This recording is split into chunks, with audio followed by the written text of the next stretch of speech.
Put Ken up on top so that he's not hidden by the Geekgasm boobages. I got it. And then there we go. now you got Brandon hidden by the boobages. No, that's okay because she don't want Brandon seeing the house, or she don't want Brandon showing the house. Oh shit, we're live. We are. Surprise. Sup, folks?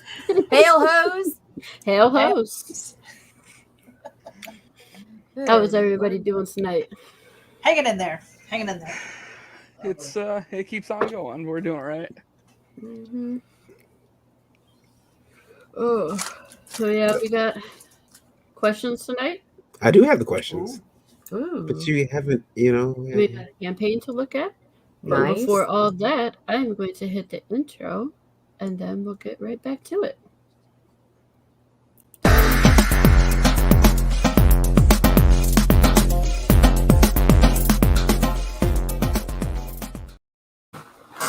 Hello, everyone, and welcome to Geekgasm. I am back. I've been doing a lot of cons, and I've been sick, but I am here. Full house tonight, and it should be a good show. And I am your princess, Lola, and I am the ESC over at indievolt.com. Who's next? My name is Nita Lanning. I am a writer, vlogger, blogger from Southeast Louisiana. I am partner and co-founder of Ragin' ABC, where I do all kinds of fucking shit. And with Meredith, this lovely woman beneath me, who made the most excellent post about me today. So if you guys see it, you'll know she loves me back. So I'm feeling it today. All right. Mm-hmm. All right, I guess we'll just go around in the order here. My name is Ken Johnson. I am I'm a comic books writer, dungeon master, and just overall creator for Dead Men Inc. Press, and the creator of the high concept slasher comic series Corpse Corp. Very cool.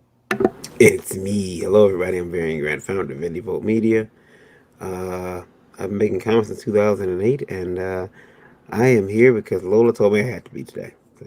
Actually, Nita said. Nita said Nita said that your brand S is in here. Oh, she's the boss of you now too. Yeah, we were having, me and Brandon were having too much fun off camera, so they were like, we were joking and laughing. It was great. Yeah, I couldn't handle all that. If I have to be stressed out, they got to be stressed out, and them questions are going to stress people out. Yeah. Oh boy. You done very. It's your turn, you beautiful Korean taco. Come on. I'm Meredith Logren. I am also a co-founder of Ragin' ABC. With that beast right there, that's the devil. That she bitch is mine. I'm just letting you know. I claim my property, okay? Sorry, C. Not sorry. I am a writer, vlogger, blogger as well. And I am the associate editor over at Geek Insider, as well as the executive producer of the Geek Insider podcast. Wear a lot of hats, and I'm just going to pass the mic over to Brandon.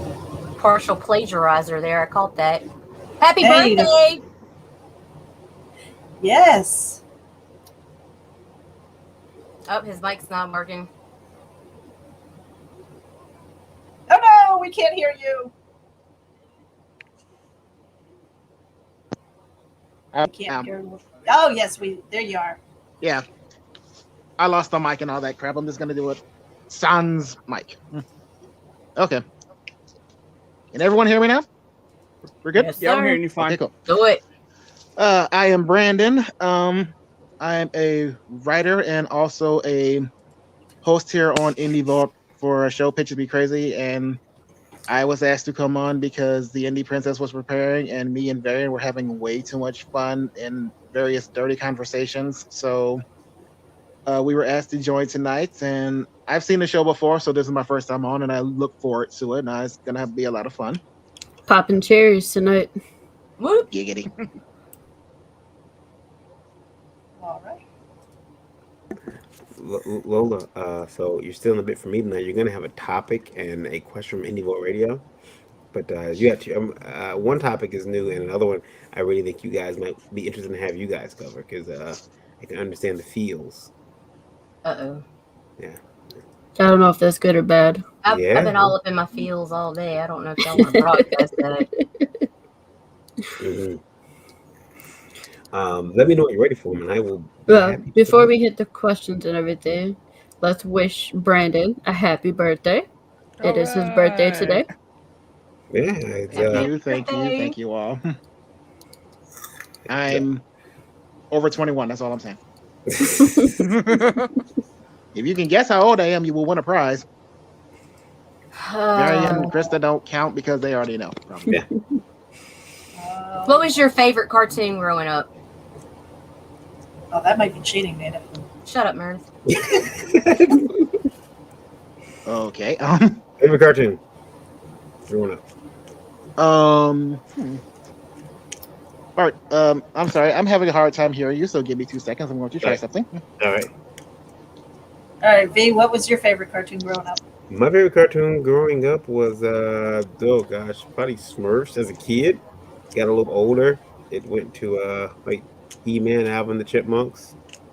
And of course, you start watching everything else after that.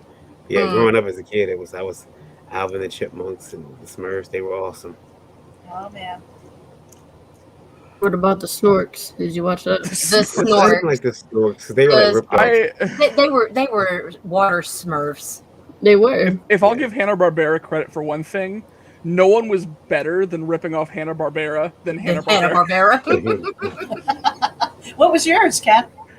See, I was thinking about this one this whole time here because I'm finishing up a book right now where I rewatched like every show that aired on the Toonami loop on Cartoon Network. If you're going off of just like pure hours watched, it probably had to be Dragon Ball Z. Like just the number, like if I were to like go back and actually think of like what show did I probably watch the most times, the most episodes, whatever, it was that. Now I would say it's the 90s Batman the Animated Series. I mean, my whole comics career started with that show, and kind of like taking that academic approach to that show, and now writing like 4.5 to 5 books about that show. I'm like, it's now I would say I've probably seen that show more hours than anything else. Yeah, that was a good show. It's a good show. I still watch that. Oh yeah, absolutely. The HD renders are beautiful on that show. Brandon's favorite cartoon growing up was Ninja Turtles, though. I think that was like it, right? Was there anything before Ninja Turtles, Brandon? I was into He-Man back in the day. He-Man and G.I. Joe. Okay. I don't know if anybody remembers it, but there was a show called Mask. Mask Crusaders. That's like all I know about Mask.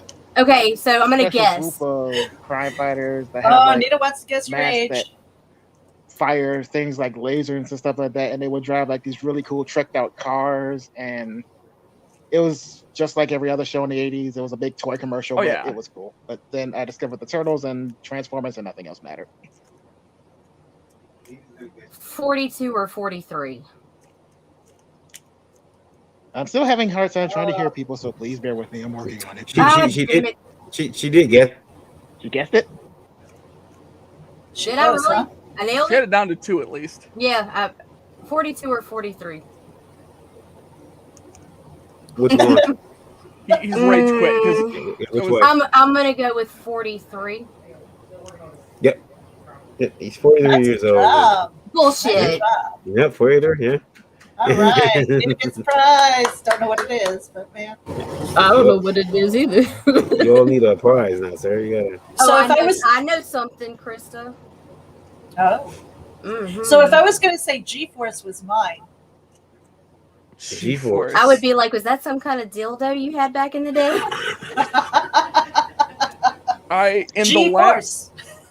Let me tell you, in writing this book in the last 3 weeks, I've learned more about G-Force than I thought I ever was gonna have.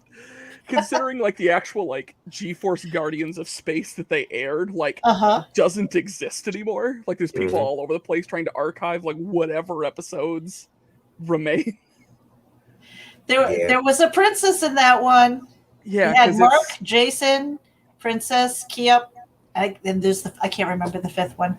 Right, because I can't think of another instance where they've done that, where there's been not only one but like two separate story-changing dubs of a show. So weird.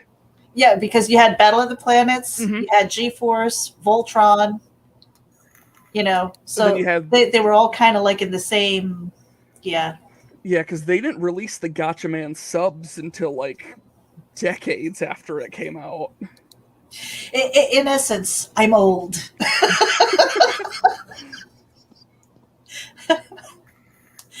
We had questions though, didn't we? Oh no, We wait a minute. do. We didn't ask Indie Princess.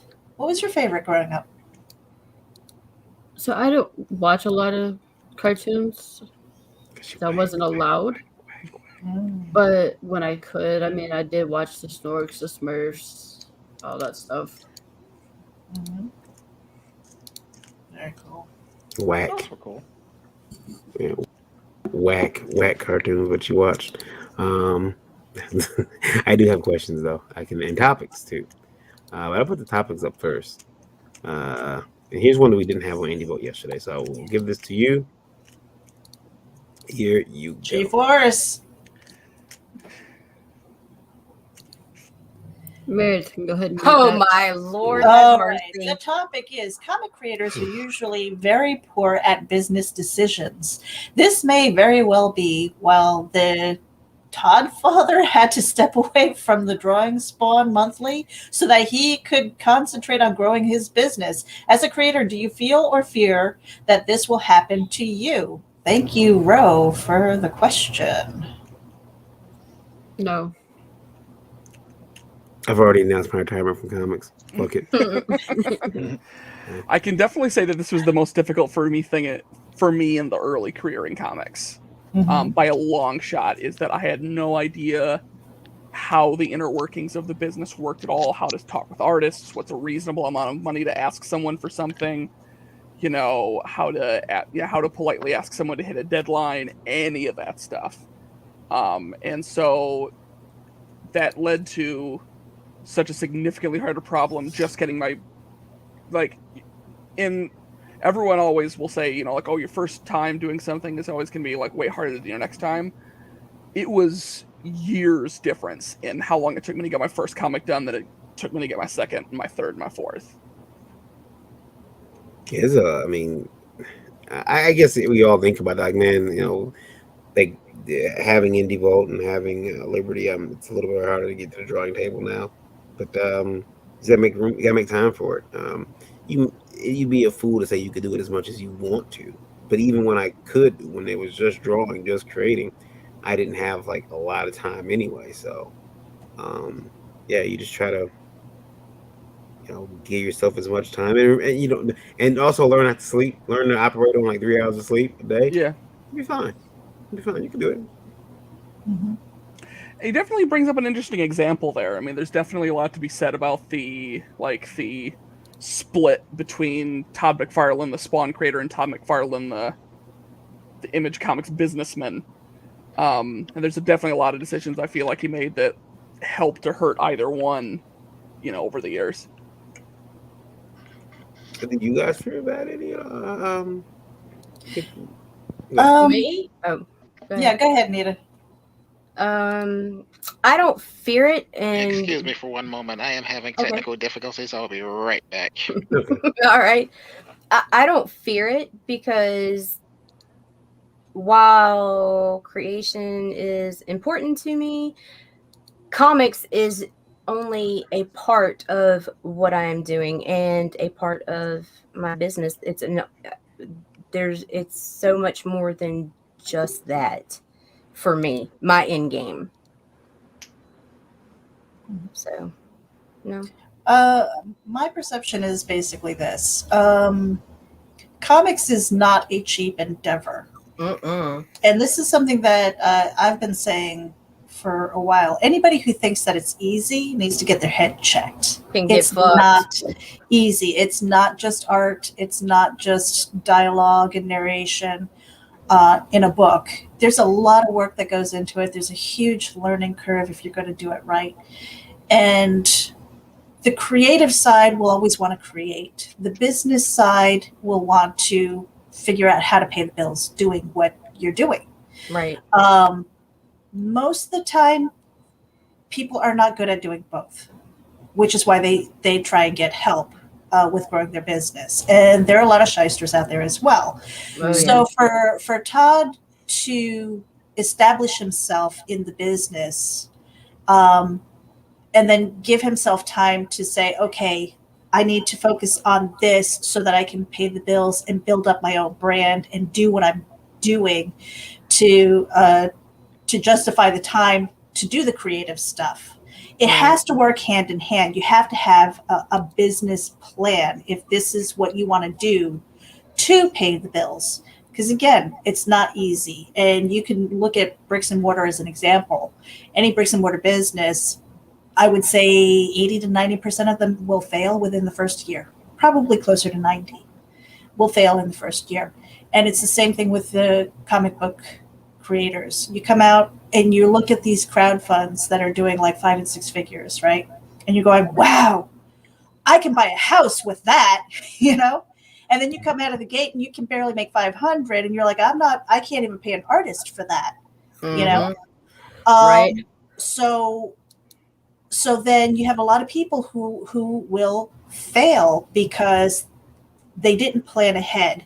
And just because you throw something up there as a campaign doesn't ensure success. There's a lot of work that goes up behind it. That's why you have people who go in and they take weeks and sometimes a month or more to do the pre-launch stuff, to gin up excitement, to say, hey, I've got something coming. You want it in your life. You know, you don't know that something you coming and I want it in my life. Oh, yeah. Right. So you have to find the balance to do a little bit of both. For sure. And I'm really, I mean, for him to say that he needs to put away the drawing, I don't really believe he's put that away. I mean, as a creative person, I write because I have to, not because I necessarily want to. You know, the gravy is building the business so that it can pay the bills, so that I don't have to work so hard for somebody else. And maybe I can bring my husband home. Yes. That's the dream. Yes. And when you're a writer that can't draw, a lot of the time that is just learning to write within your means. Yes. My first comic issue is like story-wise, it is a very packed, condensed issue, and it's only 13 pages long. And people ask me why it's that short compared to the next one that's like 22, and I'm saying because that's what I could afford. Damn when I made that first issue. Mm-hmm. Yeah, no, I get that. Yeah, So, I don't know if it does get hard though you have to make that time because it's really easy to, kind of get caught up in like running your other business or running the business and not being able to get back to that part that you love about it. But yeah, I mean, just you can find the time. I don't fear that. I don't think that'll ever happen for me where I'll just completely turn my back on drawing something. I mean, look, if I can't draw the book, if I'm that busy, I'm at least doing my covers, damn it. Yeah.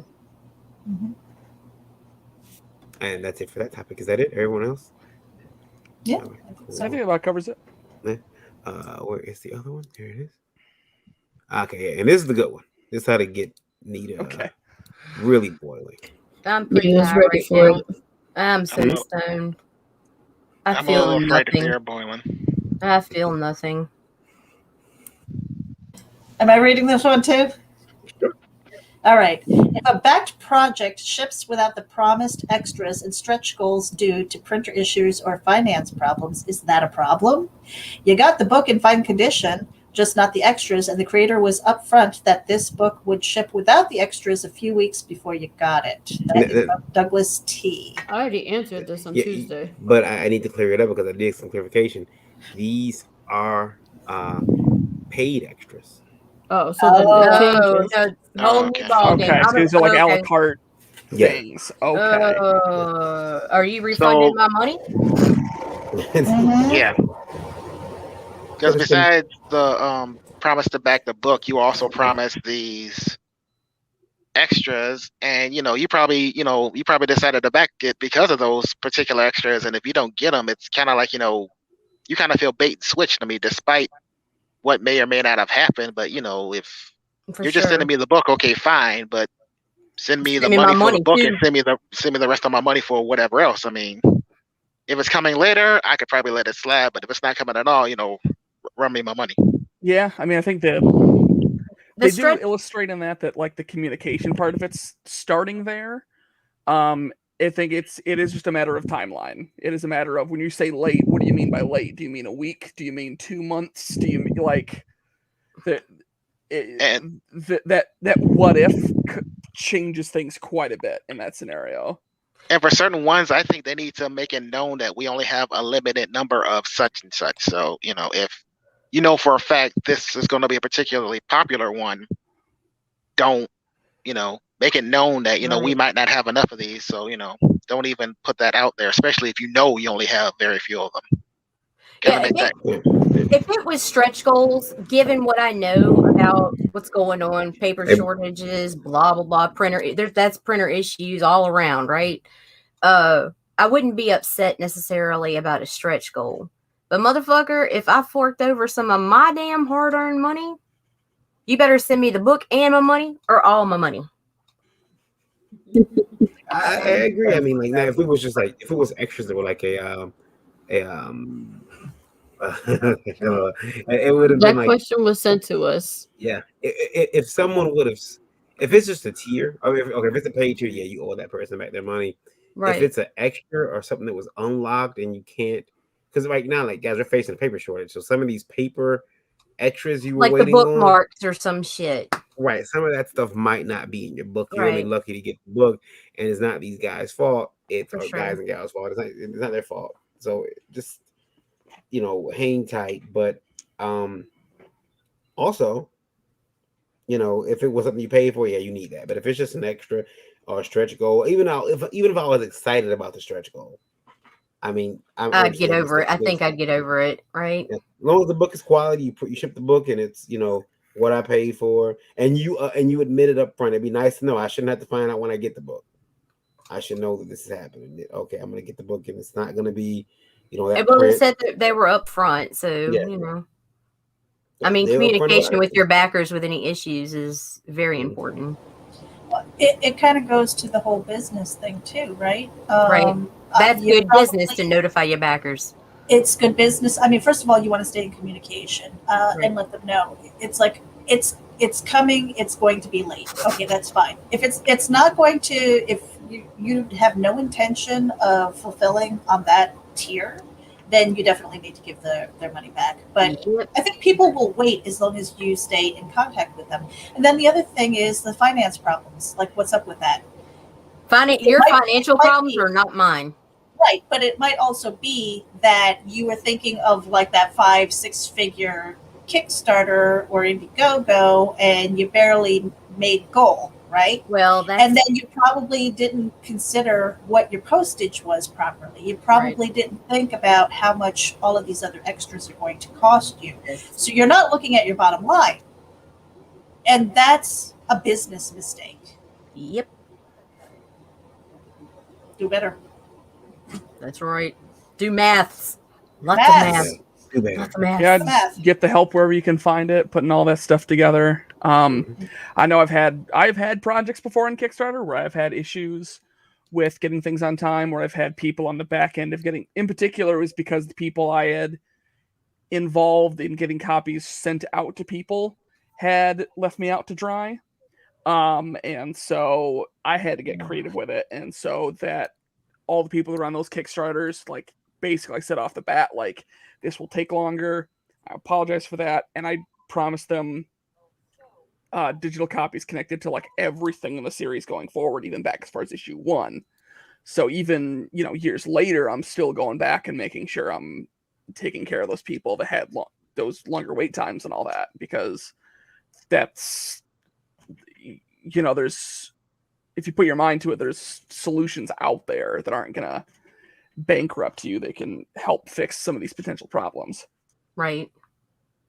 I like to think people are understanding as long as, like you said, you communicate with them and let them know what's going on. I mean, but on the flip side, I think a lot of us at one point or another have been burned. So, whenever we hear something like that, the first thing we start to wonder is, what the hell? Like, why you dicking me around, bro? Yeah, Do I need to hop on a plane and do Jay and Silent Bob style? Don't think I Oh won't. boy, Where's my book? Where's my book? that was probably my favorite in joke in the Jay and Silent Bob reboot movie was that they got blacklisted at the airport because of all the airplane tickets they bought to beat everybody up. I'm like, no, that's a good callback. I'll give them that one. Yeah, that's I like Reboot. I remember being really excited to watch it, and it was it didn't let me down. I mean, there was some parts that could have been better, but overall, it was enjoyable. I'd watch it again. Yeah, for sure. When you go into a Jay and Silent Bob movie, you don't expect high art. So I do, damn it. I will say that was a situation where the movie double feature really benefited because by the time you finish the first movie, your brain is like so primed into that genre of humor that the second movie hits harder. It's like listen, I need a character study, I need emotion, I need pathos. Is it pathos? Whatever. Yeah, I need it all. I need to see the characters change and evolve. If I don't get that, then if you want a Kevin Smith movie that does that, then watch Tusk. Oh, jeez. He did. Kevin Smith was pulling off some other movies where, I mean, there was some movies that he did that were, I mean, shit, if anything, Clerks is a character study. Oh yeah. It's a A character study full of how many penises did she take in jokes and things of that nature. Mm-hmm. Although to be fair, like as far as like nerd culture at the time, the idea of two guys in a mainstream movie like arguing about Star Wars was actually kind of like a notable thing as far as like lead characters go. And I we remember, legit see that in the industry we're in. We legit see that. That's how we all act still. I got a question for you guys. True. Question for you, Brandon. Yeah. How many dicks did she suck? You remember? Offhand? It was over 30. I know that. Mm-hmm. Ken? It's 37. That's right. It was on the tip. 37 dicks. It was, in a row? Yeah. I don't know if that was ad-lib or if that was in the script, but that line killed. I mean, that whole script is all like one take, one shot. That's all they could afford. So if that wasn't ad-lib, then thumbs up to that guy for that. Yeah. In a row? The messed up thing is a movie like that probably could not be made in today's age simply because of the raunchiness. We don't care. I mean, I'd watch it, but there's always those people with their fingers on the complain button, ready to go buck wild because of too many dick jokes. We gotta do a show in Philly and Indie Prince. What do you think about that? We should. We did a couple a few years back. We need to go back to Philly. Yeah. That'd be kind of cool. From Indie Volt Radio. And we'll definitely reach out to Tori if we come down there. He's got a campaign. We gotta get him on the show too. I've been teasing him about coming on. So yeah, we gotta get him on here. From Indie Volt Radio. And this is a very I don't know how to read this. I guess I will. I'll just read it and be damned if I. Okay.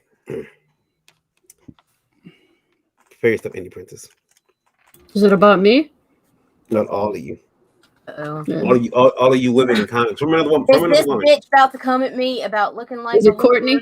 Is it Courtney? No, it's not Courtney. Hold on, let me get comfortable for this one. Yeah. I feel the venom finna start flowing. This is from Priscilla Rose. Oh, Priscilla's a bitch already. Oh yeah. What you want, Prissy? We ain't got the damn question yet. I know, right? Let them read the question before y'all attack. Priscilla Rose says, I am so tired of women like some of you on the panel who use your looks and feminine wiles. So he uses the word feminine wiles. What the fuck? Careful, Lola. Let them finish. Yeah. They almost popped Feminine out, wiles girl. to get sales. Putting yourself half naked on your covers, making entire product lines based on you instead of your art. It sickens me. What happened to your talent? What happened to your creative skill? You make it harder for real female artists like me to strive in the industry. I've spent 15 years. What are your credits, honing my bitch? Show craft. me your credits. I spent 15 years honing my craft, and I should not have to deal with. I'm not sure what that word is. I should not have to deal with whatever that word is to get my art seen over your tits and ass. First off, yeah, I have big tits. Get over it. They're gonna keep growing. I have a problem. They're as big as my head. They are. One is probably as big as your head. Yes. Yes. Sorry. No, actually, I'm not sorry. Yeah, I wear low And cut who shirts. the hell has shown their ass? Me. Like, Me. That was me. Don't stand Not up. directly. Okay. Don't stand up. My book that I put out is not about me. Yeah, I'm on one of the exclusive covers, but that's an exclusive cover.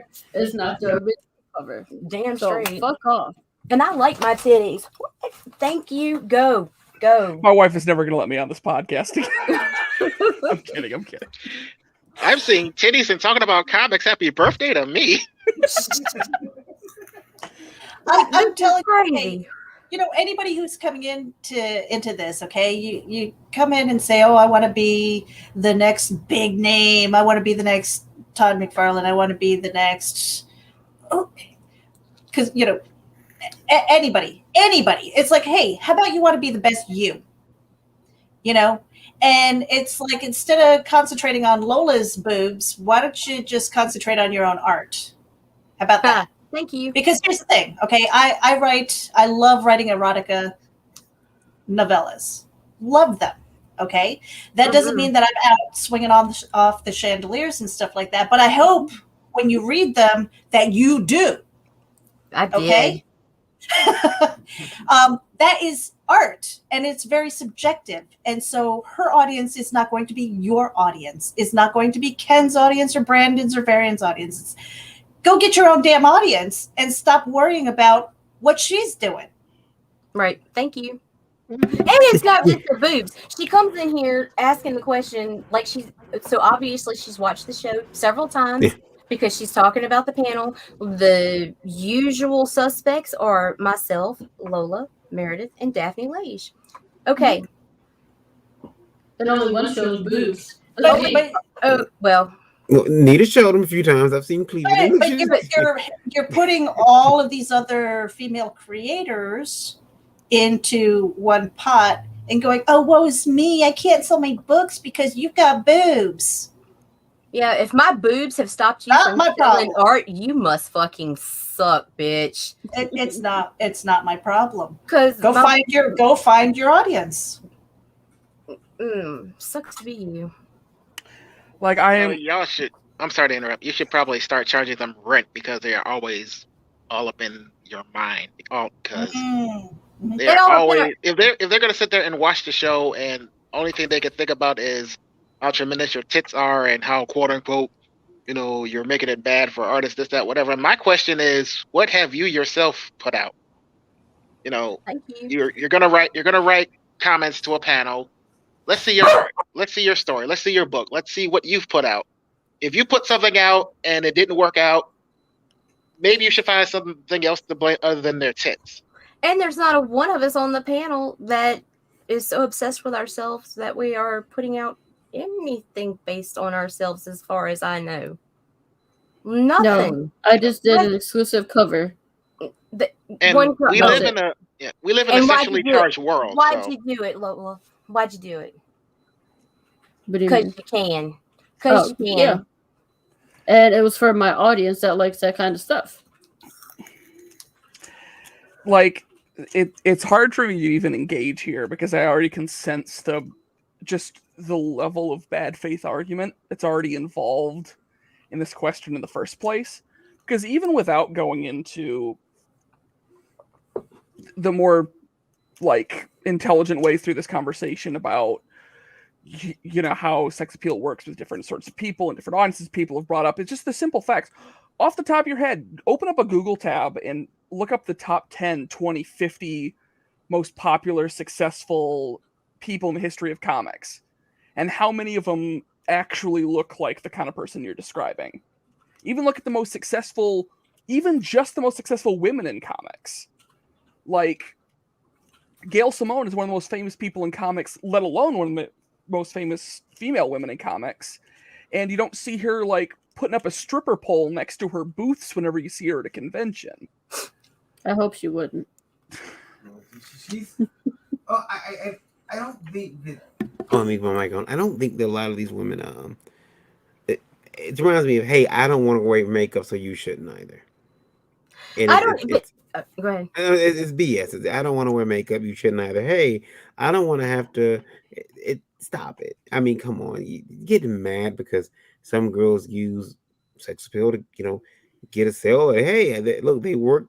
Do you understand that some of these women work really hard to look the way they do?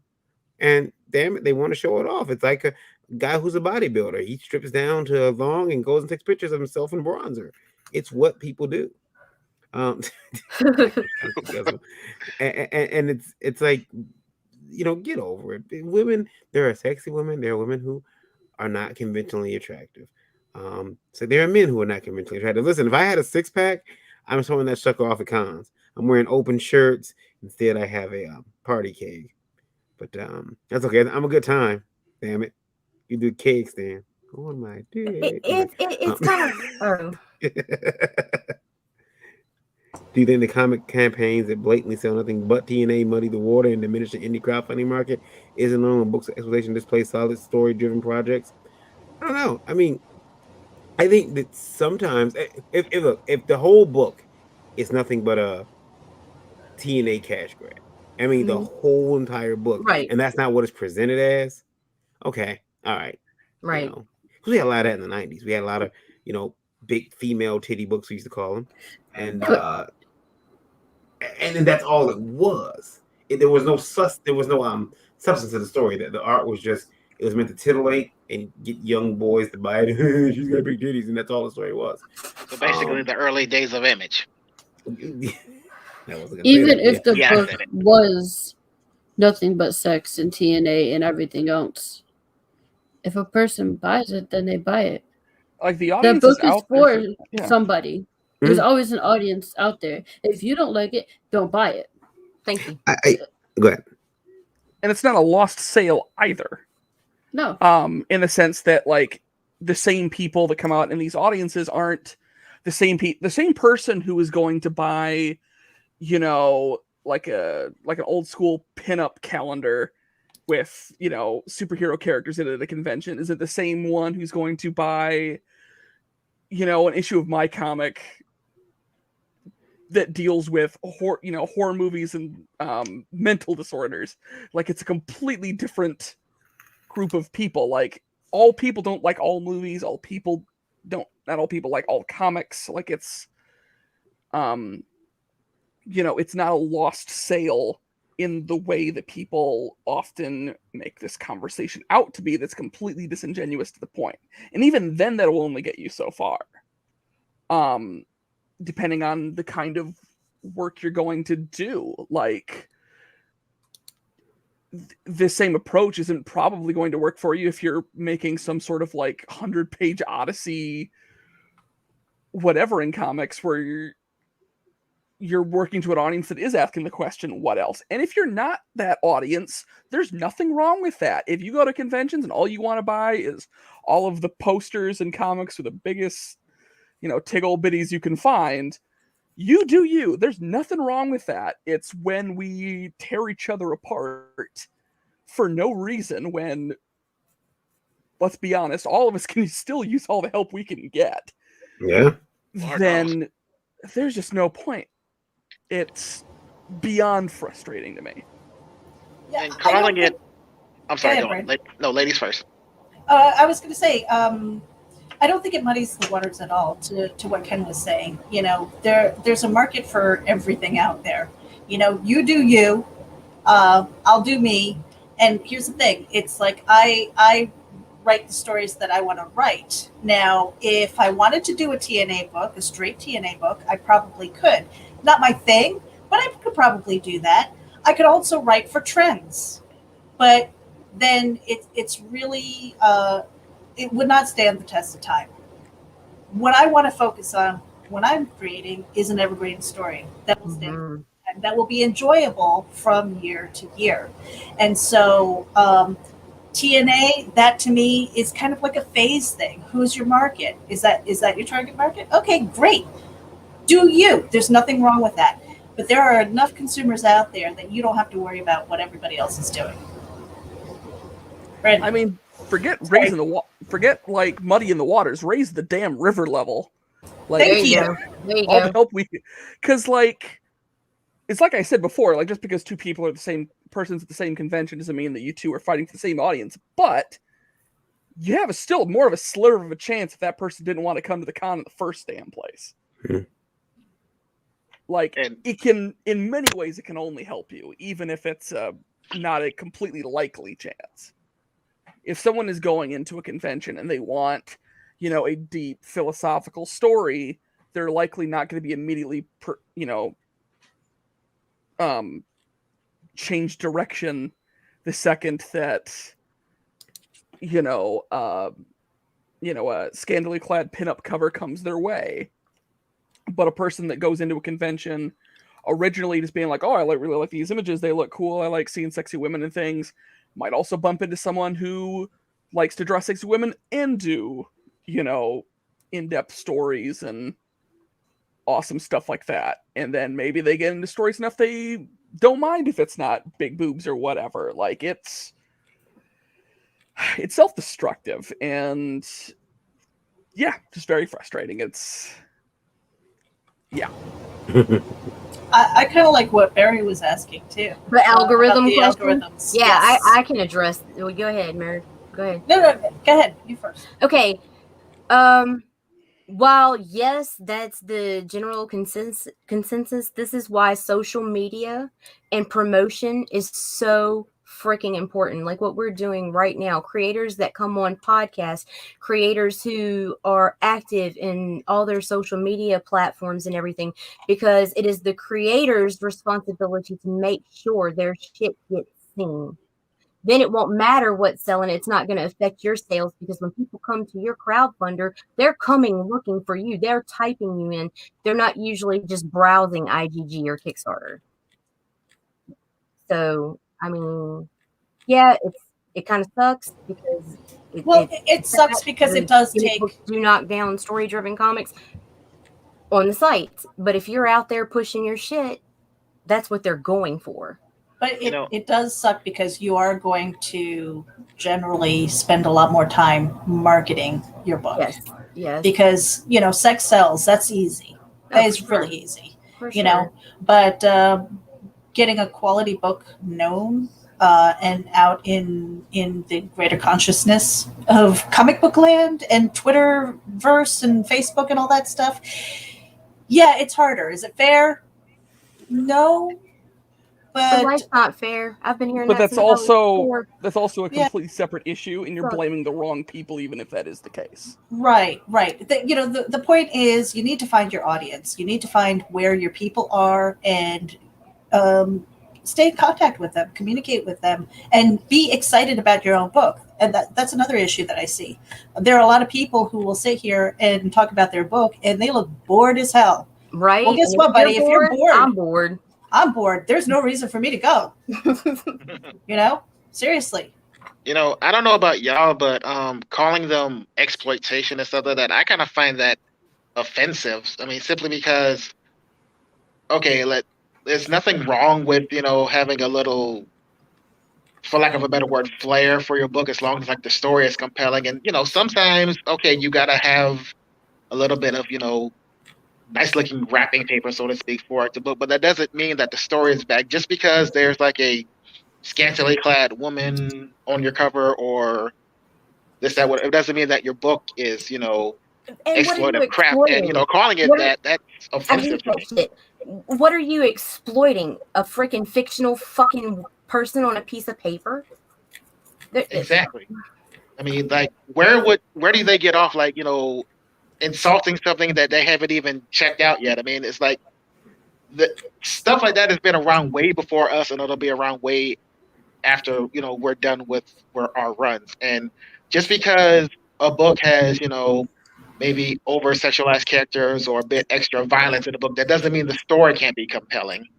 if you look past all of that and actually check out the story, you'll probably see something that you'll really enjoy. But you're too hung up on tits, ass, and violence and this, that, whatever. You'll miss the entire thing, and it'll People be have your different. loss. But like you guys are saying, that's one less person you got to worry about because you're focusing on your audience and what you're doing, and there's an audience for that. And those people who know you and know what you're about, they will actively come to your Kickstarter or Indiegogo ready for your next outing. And if that's what you do it well. If you don't, hey, that's you. Speaking of Kickstarters, All right, I guess I'm up then. Nice You are. segue. All right. Do you want me to start with the video first, and then you can go? Sure. That seems that covers most of the basics. So, All by right. all means.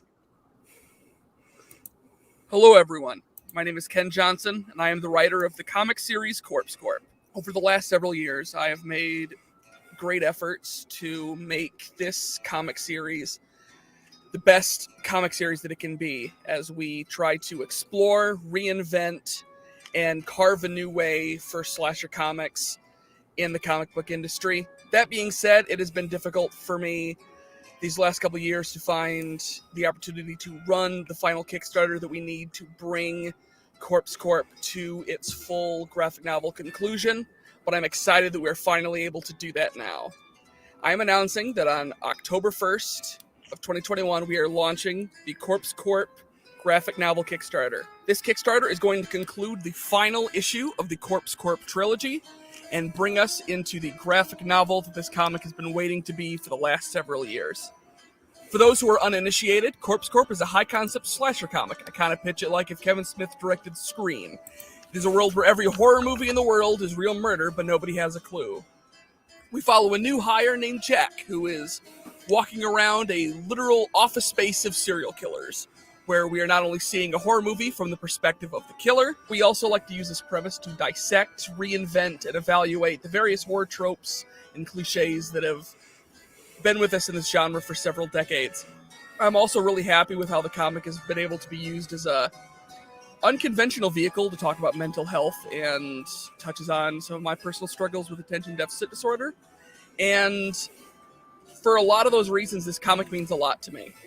I'm very excited that we're finally at the place where we can see this comic come to fruition and get this last issue across the finish line. We have all sorts of rewards available below, ranging from digital or physical copies of my books. We also have one final version of the reward that allows you to either have a cameo or be killed inside of the comic, which has always been a fun staple for us with this series, and a couple of other rewards that we're going to be announcing when the series launches on October 1st. I have been waiting throughout COVID for what seemed like a better time to run this Kickstarter, but it doesn't seem like that's necessarily just going to be a great time to run it, so Halloween is where it's going to have to be. If you're unable to back this Kickstarter for financial reasons involving COVID or anything like that, obviously I understand. I just please ask that you help to spread the word and help us get this project out to as many people as possible. And hopefully working together, we can make the best comic that we can make together.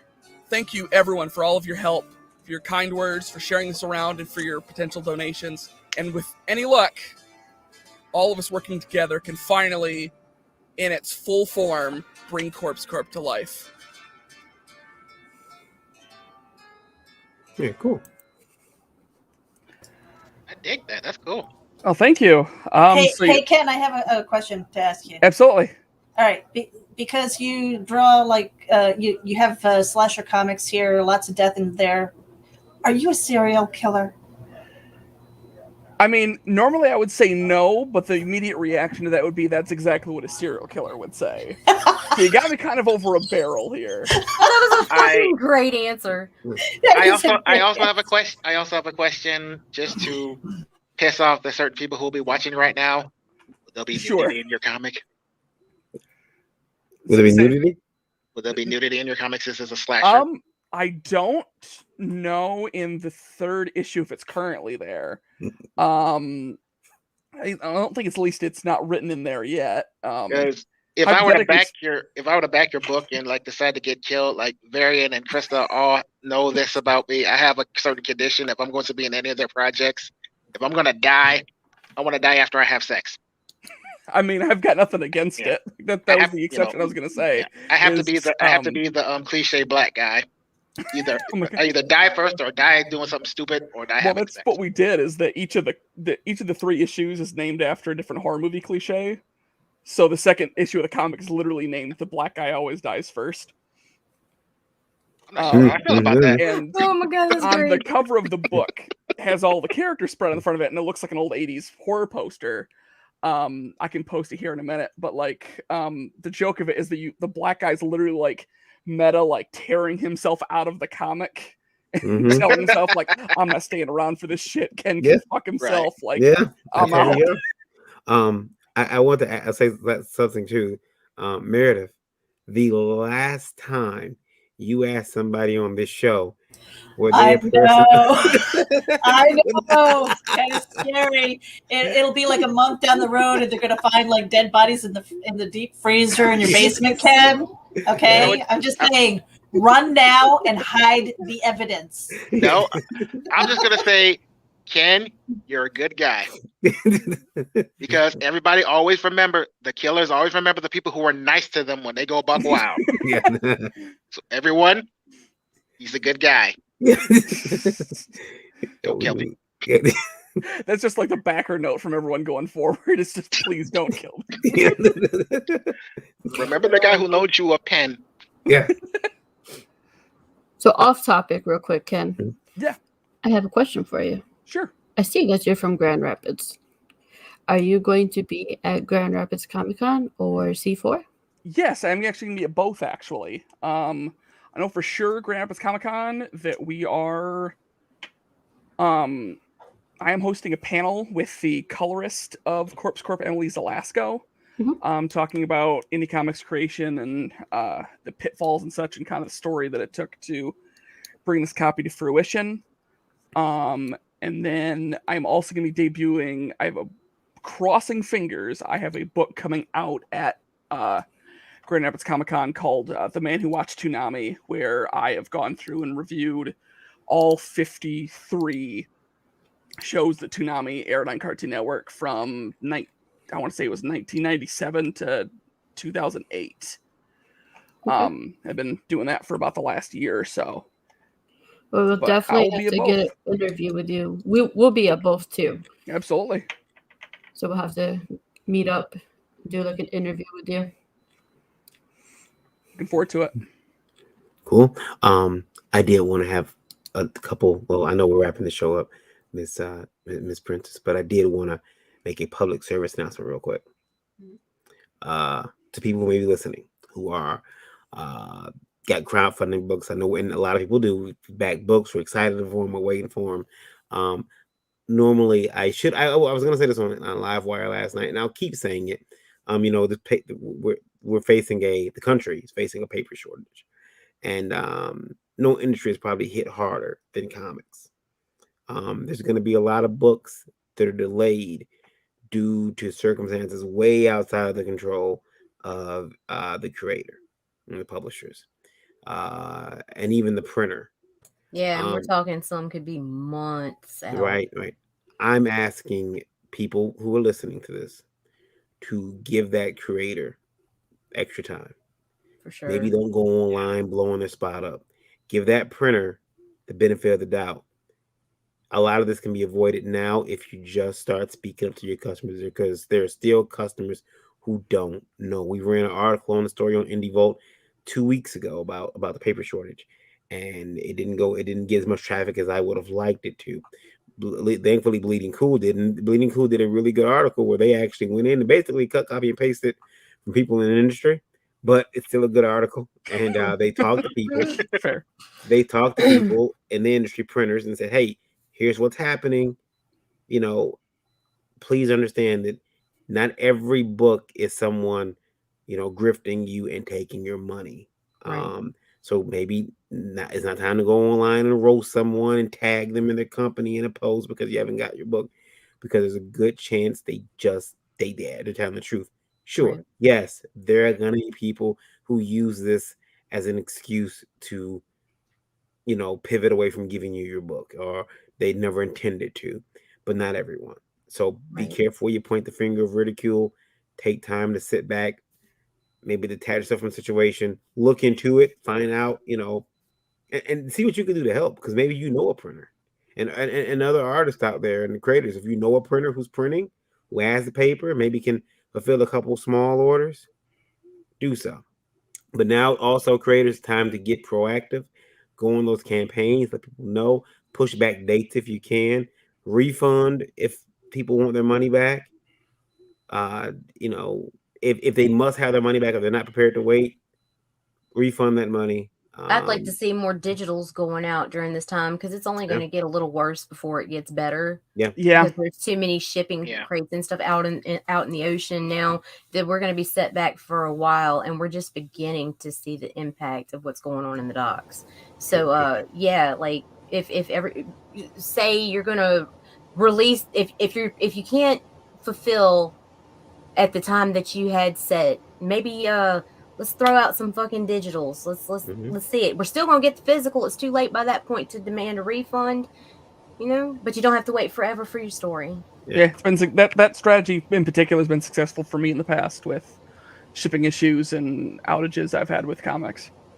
So how do you find the solution with that variant? I mean, do you think that as a creator who's maybe launching the Kickstarter, that they need to do more due diligence, maybe contact their printer and say, this is getting ready to, I want to fulfill this in like 6 weeks, 8 weeks, or something like that? Mhm. Is that Mhm. something that you can do? N- And if not, Paper's about to become the Thunderdome.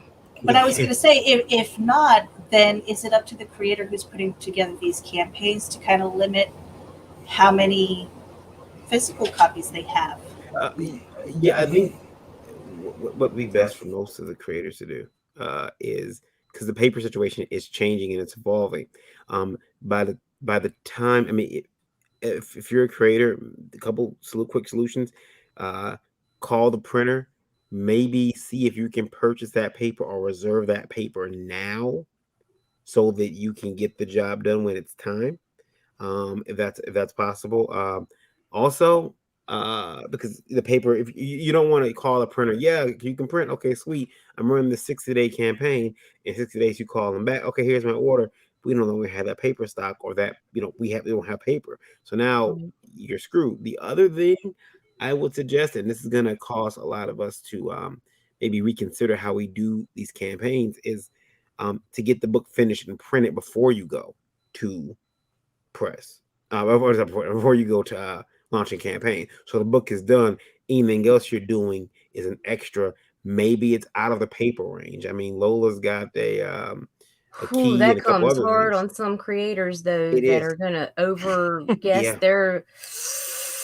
It's gonna get dicey, guys, and Mm. we have to figure out ways around it. Otherwise, it's gonna be a For clusterfuck. me personally, one thing I'm doing to assure that I'm not just throwing money away to some asshole that would take advantage of the situation is you're gonna have to blow my fucking mind if you're a newcomer. I feel sorry for the newbies because if I have been following a creator and I know that you have always fulfilled your content and like no issues and whatever, I'm gonna back you during this time, even if it ends up being 6, 8, 9 months out, whatever. I'm still gonna back the ones I would normally back on a regular basis. However, these the new guys coming up, they're gonna have it fucking rough.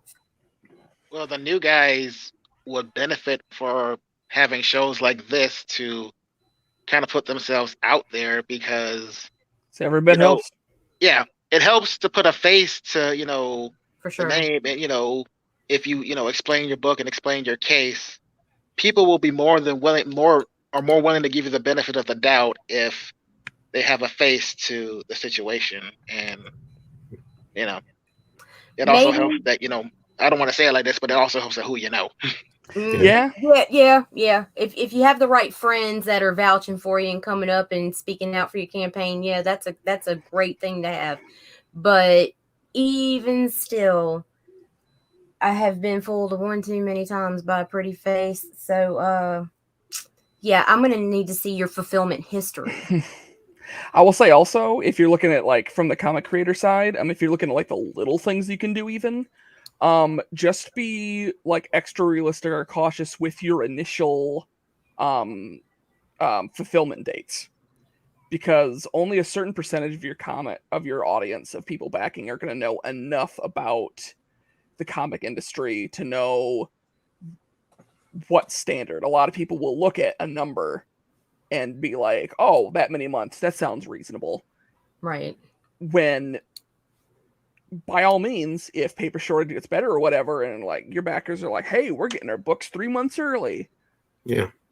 Rather than, hey, I'm sorry, guys, your books are coming 3 months late. And I like to also, I want to close that out by saying too, you guys also remember paper shortages result in other things. I bet you they're going to figure a way to send my damn bills though. Paper shortage or not, resulting in other shortages. Our bills will come. There's gonna be no bill rolling companies papers, have though. bill companies have paper hookups for like decades. So there's gonna be no rolling papers. There's gonna be no toilet paper again. Why'd you have to say the TP word, bro? Yeah, I'm sorry. You gotta stock up now. It's coming. Who still uses rolling papers? Everybody goes with blunts. That'll be I short use rolling papers. Really? Yeah, I smoke solo. I'm out in the middle of nowhere. I'm not gonna be like, "Hey, kids, come here." No. How you doing, fellow kids? Yeah, we were worried about. On that note, we are at our hour mark, guys. Tariq wanted to know who was drawing Cannibal. Drawing Corvus and Cannibal Corvus. Okay, let me clear. Okay, so the first issue of the comic was done by an artist named Jason Jimenez. So the second issue was done. The pencils and inks were done by Tyler Sowles from. He does a lot of work for Source Point. He did the Hank Steiner series and Durantis. And then he currently is also in line for issue 3 of Corpse Corp to be pencils and inks by Tyler Sowles, and all of the colors for all 3 issues are being done by Emily Zelasco. Okay, just wanted to make sure. What were you saying, Lola? Are you taking us out of here? I am taking us out of here because I have obligations after the show. No, right. So everybody tell where they're from. Yeah, we'll start with Ken. Where can we find you at? All right, you guys can find me online at /deadmake most places, Facebook, YouTube, Twitter, but mainly right now the main place is bit.ly/corpsecorp3, or just look up Corpse Corp the graphic novel on Kickstarter. We are a small outfit. We're not one of these people that are gonna blow past a couple $1,000s in 2 hours. We really are going to need all the help we can get. So if anything you've heard from me in the last hour sounded interesting, I encourage you to check me out. And obviously, thank you all of you guys for having me on. Yeah, and we'll see you Tuesday. You'll be on our other show. I got you scheduled for that. Looking forward to it. Cool. Brandon. Well, you can find me here on Indie Vault Saturdays on Pitches Be Crazy.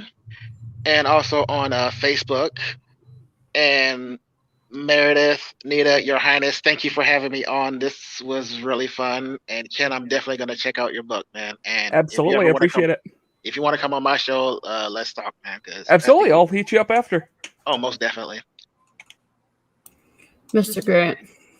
Yeah, I'm Varian Grant, KYD_V on Twitter, where we can argue about politics. And I'm just kidding. I don't argue about politics on Twitter. I just don't. I argue about werewolves and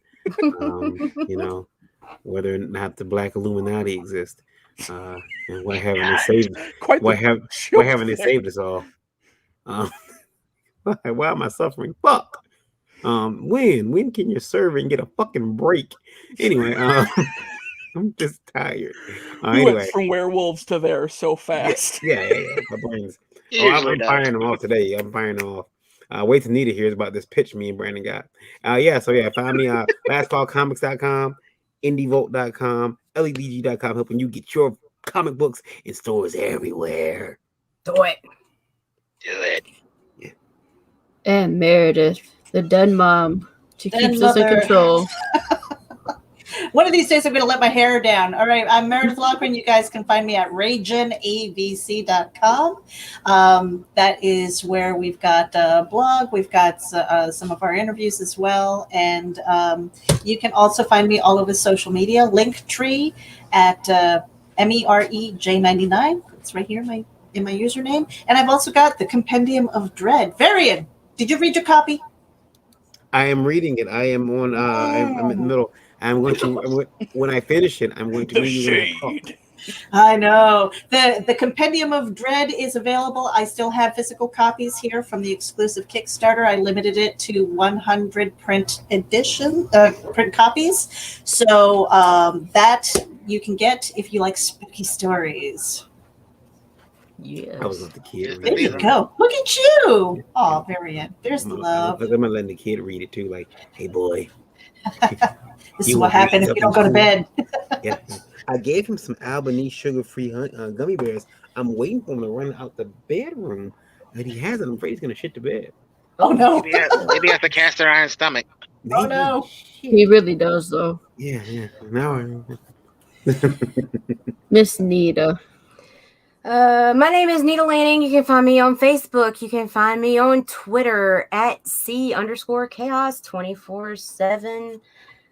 You can also find me at RagenAVC.com, where we blog, vlog, and promote. So, and if you need any marketing help or whatever, look us up. also, I should mention special breakfast buzz tomorrow, different time.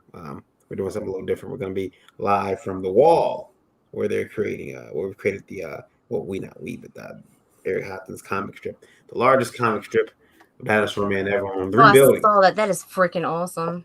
We're gonna be That's live crazy. remote from down there. So I think it's gonna be after 11. So when we crack the breakfast buzz, it'll be like a Brunch. brunch Buzz. real brunch crunch. Brunch. Yeah.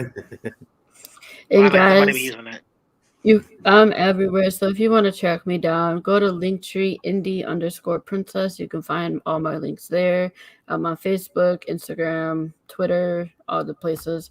And don't forget about my Kickstarter coming up, Lore. Sign up now to get notified when it launches. I did have to push the launch date back, but it is set for the 13th of this month. I'm sorry you don't want to leave, but I gotta leave. I backed Lore, and I'm looking forward to checking it out. Yeah, you know she's not shipping you. She'll tell you to come and get it. She's cheap. Yeah. I know. I'm gonna get a text message. It's here. Come get it. Like, what about all of my stuff? It's here. Pull Come up get it. around. Good night, everyone. Good night, guys. Good night, See you, everybody. guys. Later.